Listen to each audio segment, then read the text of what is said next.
Hər vaxtınız xeyir. Bilirsiniz ki 2026-cı il girdikdən sonra benzində, işıq, qaz və s. digər kommunallarda da artım müşahidə olundu. İnsanların, vətəndaşların mövcud problemləri qalmaqda, yerində qalmaqda davam edir və artmağa davam edir. İnsanlar hələ də müəyyən bir çox problemlərdən, bir çox sahələrdən əziyyət çəkirlər, öz problemlərini həll edə bilmirlər, rahat yaşaya bilmirlər, əldə edə bilmirlər, ölkədən qaçıb gedirlər və s. Biz bu məsələlər haqqında danışmışıq. Və mənim bu günləri danışmaq istədiyim mövzu bu deyil. 2026-cı il girmədən öncə Milli Məclisin deputatı Elman Nəsrov bir ifadə səsləndirmişdi ki, 2026-cı ildə hər şey yaxşı olacaq, yaxşıya doğru gedəcək və hər şey yaxşı olduğu olarsa, bu təqdirdə demək ki, problemlər artıq indidən yavaş-yavaş həll yolunu tapmağa başlamalıdır ki, ilin sonunda və yaxud da ilin ortasına qədər insanlar problemlərin yarısından heç olmasa azad olsun. Amma biz bunları görmürük.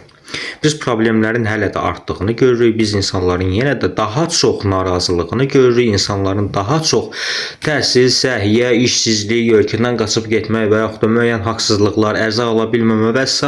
bütün problemləri daha çox, daha dərindən yaşayır, daha sıx rastlaşır bu problemlərlə. Elman Nəsrov, hanı vədiniz?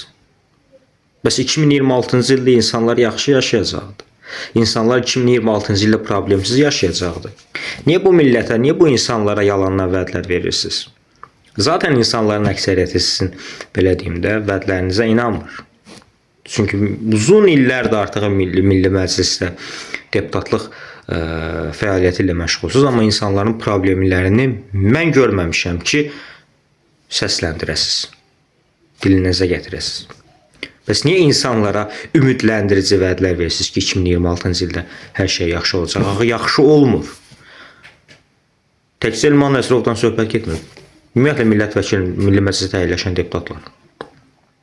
Biz dəfələrlə danışmışıq bu haqda.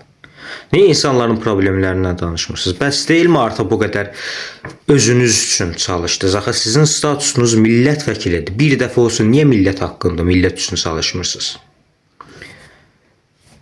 Nə demək olar?